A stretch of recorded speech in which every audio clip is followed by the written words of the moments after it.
Hello, I'm John Kay of Steppenwolf. Welcome to my podcast From Rockstar to Wildlife Advocate. The last episode concluded with the release of our Monster album during the massive anti-Vietnam War demonstrations in November 1969. We closed out the year with a couple of shows at Carnegie Hall in New York, and finally a performance at the Spectrum in Philadelphia on December 20. Back home in time for the holidays, Jutta and I decorated a 13-foot Christmas tree in our living room. As a little boy, I had seen a really big tree in someone's home and made a wish to someday have a beautiful Christmas tree just like it. Well, our 13-footer was my wish come true, and I loved it. Jutta, Sean, and I enjoyed the Christmas holidays at home and then celebrated New Year's Eve with a couple of close friends. A quick note to listeners of this podcast, you can see the video edition with lots of photos and video clips at youtube.com/the @ followed by RSTWA, short for Rockstar to Wildlife Advocate. Now back to our story in progress. Steppenwolf began 1970 with a tribute to Steppenwolf appearance on American Bandstand. We played Born to Be Wild, Magic Carpet Ride, Rock Me, and Monster. Dick Clark then interviewed us about the Monster LP, a copy of which he held in his hand as shown in a photo I recently found. Monster was doing well and reached number 12 on the charts, but knowing Dunhill expected our next album within months, we decided to give ourselves a little breathing room by recording our Concert for Peace with Taj Mahal and the Flying Burrito Brothers at the Santa Monica Civic Auditorium as a live LP. We played one of our better shows that night and were eager to mix the performance. In the process, the record became a double-disc LP. Our concert covered both sides of Disc 1, but only one side of Disc 2. Well, Dunhill didn't want us to leave the other side blank, and so we recorded Twisted, Corina Corina, and Hey Lordy Mama at Amigo Studios, while trying to make the songs match the live sound of the album. Gabriel Meckler and Richie Podolor had parted ways at this point, and so we followed Gabriel to Amigo, but we were not happy there and missed Richie and Bill and the familiar sound at American Recorders. Now, Gabriel was like our sixth band member. He and I had written songs together. He had played piano on some of our tracks, and I considered him a friend. But Jerry Edmonton and I felt that Richie and Bill had captured our sound at American, and because Richie and Gabriel were now at odds, we made the uncomfortable decision that Richie would produce our next album. That, however, was months away, and we had shows to play in the meantime. After doing so in Jacksonville and Tampa, we flew to Nashville a couple of days before our Music City show on Saturday, January the 31st. Since we had Friday off, our promoter offered to take us backstage at the Grand Ole Opry. Once at the Ryman Auditorium, the mother church of country music, and home to the Grand Ole Opry at the time, we first met Skeeter Davis, whose enormous hit record, The End of the World, I was familiar with. When I told her so, she was pleasantly surprised and became our gracious guide, taking us around backstage, introducing us to the Texas troubadour Ernest Tubb and little Jimmy Dickens, whose May the Bird of Paradise Fly Up Your Nose I was also familiar with. Finally, I met bluegrass artist Wilma Lee. I told her how much I liked Big Midnight Special, a song she and her husband Stoney Cooper had recorded. Big Midnight Special, shine your light on me. Big Midnight Special, shine your ever loving light on me. Wilma, as well as everyone backstage, was friendly and right neighborly, you might say. What they thought of us, long-haired rock and rollers, I'll never know, but since we were on our best behavior, I hope their opinions of us were not too severe. The following evening, we played at the Municipal Auditorium, and judging by the positive review in Billboard magazine, we had a good show. Decades later, when Jimmy Buffett was a distant neighbor, he told me that it was he who wrote that review, while still working on getting his first record deal. The day after our show, we were driven to Old Hickory Lake in Hendersonville to spend Sunday afternoon with Johnny Cash, June Carter, and their family at their beautiful lakeside home. Our promoter had arranged this, and being Johnny Cash fans, we were looking forward to meeting the man in black, and also June, who greeted us warmly and made us feel welcome. She explained that Johnny was still sleeping but would join us later. His ABC network TV show was being taped in Nashville, and perhaps he had worked late that night, but whatever the case, it wasn't long before he came down and said hello.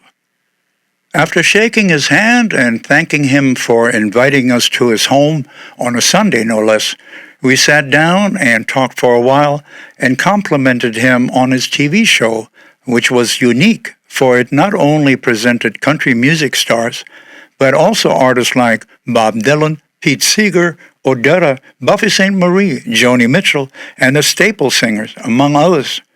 When I mentioned my German background, he told us about his time in Germany while in the U.S. Air Force and being stationed there in the 50s. By late afternoon, not wishing to overstay our welcome, we thanked Johnny and June and said goodbye. In the limo on the way back to the hotel, we talked about what a great day it had been, one we were not likely to forget. After playing a few more dates, we were home in L.A. and in March appeared on the Playboy After Dark show again, this time performing not only the entire 10-minute song Monster, but also From Here to There Eventually, another track from the Monster LP. We were accompanied by the same female singers that appeared on the album, making the vocals of our live performance sound just like the record. Hugh Hefner was quite taken with the lyrics of Monster, and we talked about that briefly while on camera. After a short break, we were back at the Fillmore East on March 27 and 28. We played the usual 2 shows on Friday, as well as the first one on Saturday, and were on stage ready to begin the last show of what had been a well-received return to New York, when I realized that Nick St. Nicholas, our bass player, seemed to be missing. Bill Graham ran a tight ship, and when it was time for the screen to be raised, cartoons and the like were shown on the screen during changeover between performers, that screen went up, ready or not. I then saw Nick at the very far end of the stage, but could not make him out clearly. Jerry Edmonton counted in Sookie Sookie, and almost immediately we heard a loud noise coming from Nick's bass rig. We stopped playing, and as I approached Nick, I realized he was dressed only in a sequined jockstrap and sporting large bunny ears on his head. Because the bunny ears getup covered his ears, he couldn't hear properly, and he was woefully out of tune. He then mumbled, "Oh, can you tune my bass for me?" Resisting the impulse to wrap my hands around his neck, I gritted my teeth and got his bass more or less in tune. The audience was totally silent, not sure what to make of all this. Then Jerry put his feet up on his bass drum and said, "Tricks are for kids," which brought a chuckle from the crowd. Although I was seething with the urge to kill, we somehow made it through the show, after which I went looking for Nick backstage, who, despite being totally out of it on THC pills, managed to escape from the theater. Years later, he said, "Well, it was Easter." Yeah, it was Easter weekend. I suppose if the gig had been on the 4th of July, he would have worn a star-spangled jockstrap and a Statue of Liberty crown. In any case, this episode sealed Nick's fate as far as Steppenwolf was concerned. Guitarist Larry Byram then suggested George Biondo, with whom he had played in the group Time, as Nick's replacement.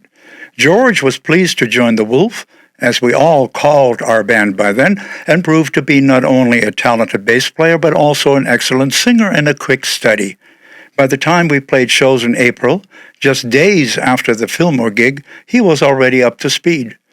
We came off the road in mid-April to start recording what became the Steppenwolf 7 LP with Richie Podolor as producer. Returning to American recorders felt like coming home, and the sessions, engineered by Bill Cooper, produced some of my favorite Steppenwolf tracks. For not only is this album one of our best-sounding records, it also features some remarkable playing. Larry Byram's work is outstanding, Goldie McJohn's organ playing is excellent, and the dynamic rhythm duo of drummer Jerry Edmonton and bassist George Biondo nailed every track with intensity. Like the Monster album before it, the writing of the 7 LP was a true group effort. The guys laid down instrumental ideas at American, which I then took home to my studio to work on. When I had melodies and lyrics that sounded promising, we tried them out with the tracks at American, and when everything clicked, we completed the songs. My favorite cuts on the LP are Foggy Mental Breakdown, Renegade, a song I wrote about my childhood escape from communism, Snowblind Friend, written by Hoyt Axton about a troubled young man that Hoyt and I knew, and Hippo Stomp. The album's cover, as well as the inside and back photos, were once again taken by our friend Tom Gundelfinger O'Neill. Now, despite being secluded in the studio, we were fully aware of the massive nationwide student strike against the Vietnam War, which grew to almost 900 campuses, when Richard Nixon admitted he had expanded the war by invading Cambodia. That disclosure triggered even more intense demonstrations, which on May the 4th, at Kent State University campus in Ohio, resulted in members of the National Guard shooting at demonstrating students, killing 4 and wounding 9. In response to the shooting, over 4 million students then took part in walkouts at hundreds of universities, colleges, and even high schools. During all this, we were asked by the Students Against the War in Cambodia Committee to give a free concert at USC campus. We agreed to do so, and on May 19, we played an outdoor show at USC, which was peaceful and well received. Days later, we were on Oahu to play the Honolulu International Center, and quite frankly, glad to leave the stateside turmoil for a while. By mid-June, we were on our way to England to play the Bath Festival of Blues and Progressive Music with Pink Floyd, Led Zepplin, Frank Zappa's Mothers of Invention, and Santana, among others. Because Jutta, as well as Jerry's, Larry's, and Goldie's wives, joined us on this trip, as did Tom Gundelfinger O'Neill and his girlfriend, we were ferried from London to Bath in several Princess limousines, but on the way made a brief stop at Stonehenge. To walk amongst those massive, prehistoric, vertical stones was quite humbling and certainly unforgettable. We were also lucky that we had the place almost entirely to ourselves. When we arrived at the festival, which was attended by over 150,000, but plagued with rain, traffic problems, and delays, we were fortunate and played more or less on schedule before dark.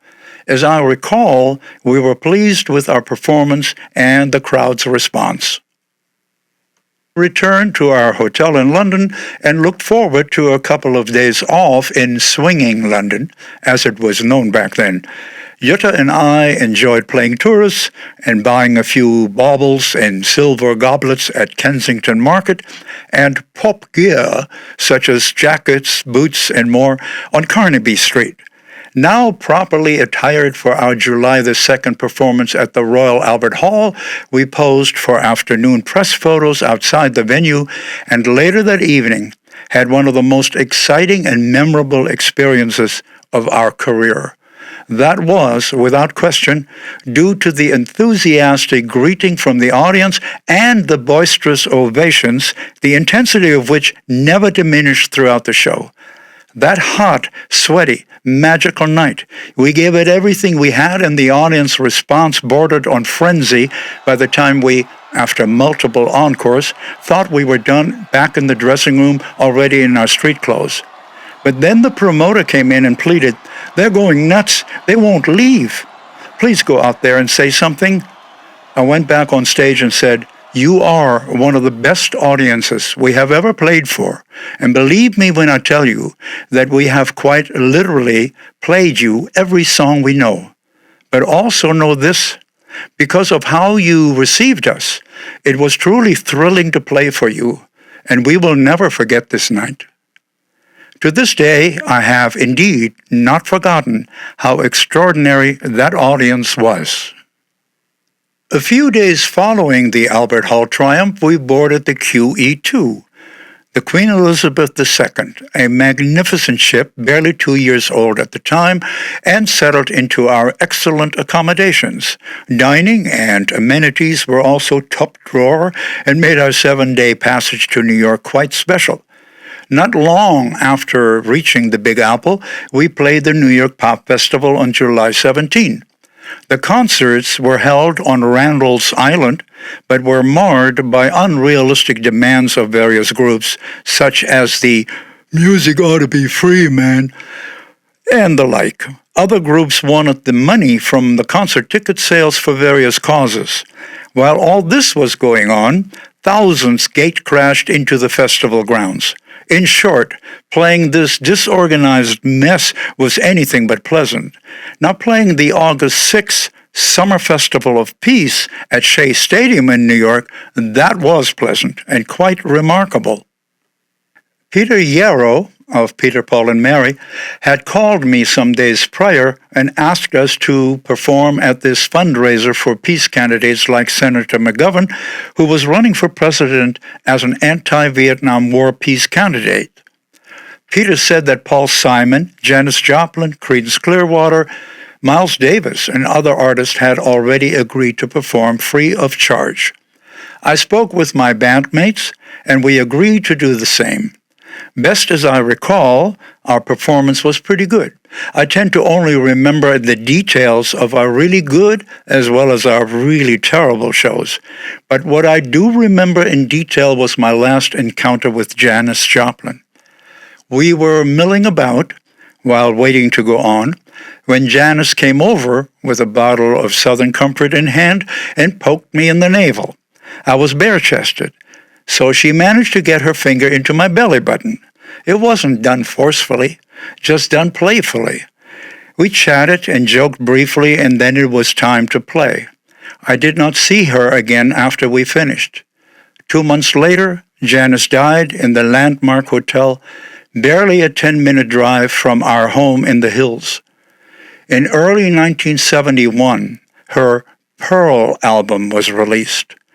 While I listened to it, what is her finest and most successful recording, I thought about this young outsider from Port Arthur, Texas, who struck out on her own to make a name in the male ego-dominated rough world of rock and blues, and who deserved better than what she often received from the world she became a part of, and it saddened me.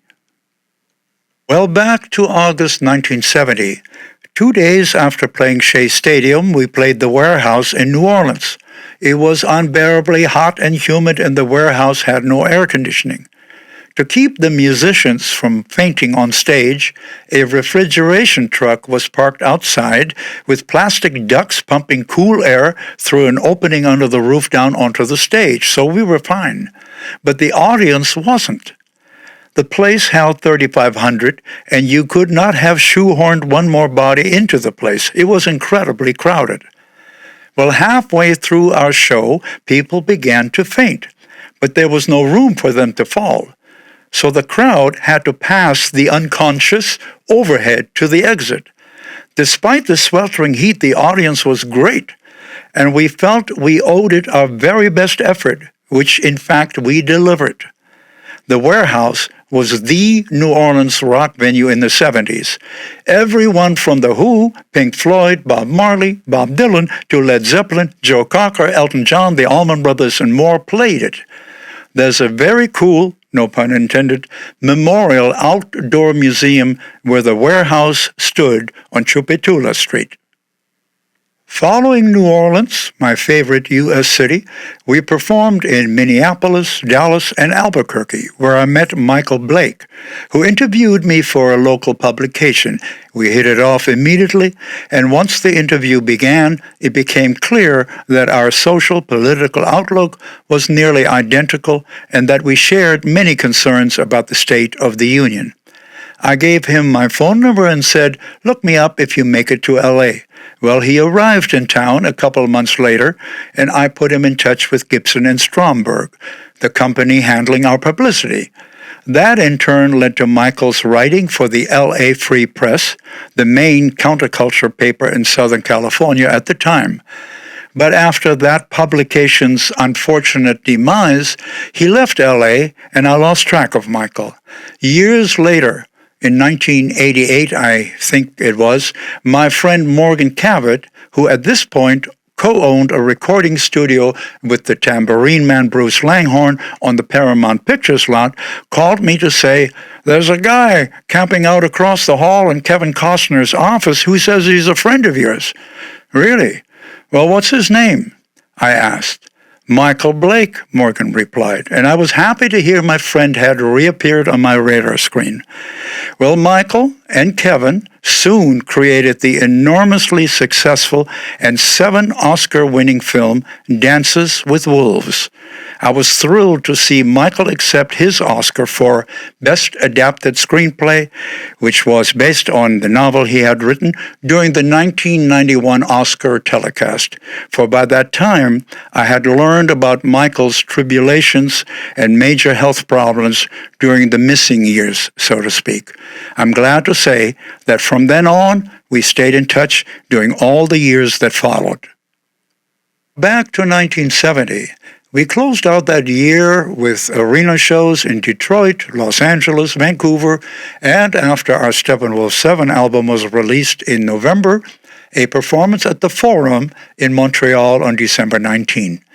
Then after spending the holidays at home with our families, we greeted the new year of 1971 with some apprehension. Our management company, which also handled our label mates Three Dog Night, had convinced us, as well as Three Dog Night, to sue Dunhill Records for better royalty rates and more favorable recording agreements. The lawsuit caused Dunhill to withhold our royalty payments, and we consequently withheld delivering our next album to Dunhill. That in turn caused Dunhill to release Steppenwolf Gold, a greatest hits LP with a remarkably cheesy cover which we intensely disliked. Those of you watching the YouTube edition can judge for yourselves. The trashy cover notwithstanding, the record quickly surpassed $1 million in sales, and we received the Gold Record Award from the RIAA, the Recording Industry Association of America.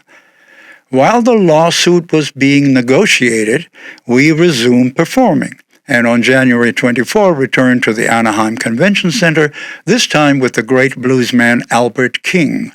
Early February found us back at the Fillmore East, and the following weekend at Winterland in San Francisco with the Buddy Guy and Junior Wells Blues Band. By mid-March, Dunhill Records had come around to seeing things our way. Not surprising, since the combined record sales of Three Dog Night and Steppenwolf were roughly 60% of Dunhill's output. And we signed a much more favorable contract with the label. That, however, was a bit of a hollow victory because in the interim we had lost Larry Byram, our excellent lead guitarist, who left the band because of tensions that had grown between him and another band member. Our producer Richie Podolor suggested guitarist Kent Henry as Larry's replacement. Kent had been a member of Blues Image, a band with a hit single, namely Ride, Captain Ride, a record produced by Richie. Glad to join the Wolf, Kent proved to be a good player, and we went straight to work on our For Ladies Only album, which Dunhill, as usual, wanted as soon as possible. That record turned out to be our least successful album since the Birthday LP, perhaps in part because its title implies it was strictly aimed at women. But I also thought some of the material was not strong enough. I had run out of ideas myself and only contributed the song Shackles and Chains. That track, along with Tenderness and Ride With Me, both written by Mars Bonfire of Born to Be Wild fame, and Sparkle Eyes, written by George Biondo, are my favorites on this LP. Now, aside from being less than inspired by how things were going in the studio, I had also become tired of our concert routine. Yes, there was plenty of sex, drugs, and rock and roll, flying in private jets and staying in presidential hotel suites, but I increasingly felt a desire to return to the acoustic music of my early solo days and writing more personal songs, which were not suitable for Steppenwolf. So in early April, it may have been when we played in Miami, I told Jerry Edmonton that I would be leaving the band after we played our booked dates through August. Jerry, who had sensed this was coming, suggested that we officially retire Steppenwolf, for he and Goldie had no intention to continue without me. I agreed that retiring the name was the best way to handle the breakup. So, after playing a few more dates, including a show at the Beggars Banquet Festival in York Stadium near Toronto with Alice Cooper and the Beach Boys, we informed our management and Dunhill Records that Steppenwolf was going to retire. The For Ladies Only album was nevertheless released in November, but was, as I had anticipated, not very successful. By then, I had already formed the John Kay Band, with Kent Henry and George Biondo, plus two Canadians, Penty Glenn, known as Whitey, on drums, and Hugh O'Sullivan on keyboards. We set up in my studio and began rehearsing material for my first solo album, and within weeks, we were cutting tracks at American Recorders with Richie Podolor producing and Bill Cooper engineering. In early 1972, Steppenwolf held a press conference announcing the band's retirement, and on Valentine's Day, Los Angeles Mayor Sam Yorty declared February 14 to be Steppenwolf Day. Later that evening, we joined family and friends at a Steppenwolf celebration party in Bel Air, firmly convinced that Steppenwolf had reached the end of the line. But as the old television ad used to say, but wait, there's more. For in the next episode, my Forgotten Songs and Unsung Heroes album is released. The John Kay Band tours across the U.S., but then, after what was supposed to be a Steppenwolf farewell tour in Europe, the Wolf is reunited with new energy and management and a new record company as well. So until then, thanks for listening. Stay well and stay wild. Thank you for joining us on Rockstar to Wildlife Advocate from wherever you get your podcasts and from our YouTube channel, which is youtube.com/RSTWA. Be sure to follow us and don't forget to subscribe for free so you won't miss any upcoming episodes. Rockstar to Wildlife Advocate is brought to you in part by the Mau Kay Foundation. Please visit maukay.org to learn about our efforts to protect wildlife. That's MAUEKAY.org. We hope to see you again on the next episode of Rockstar to Wildlife Advocate.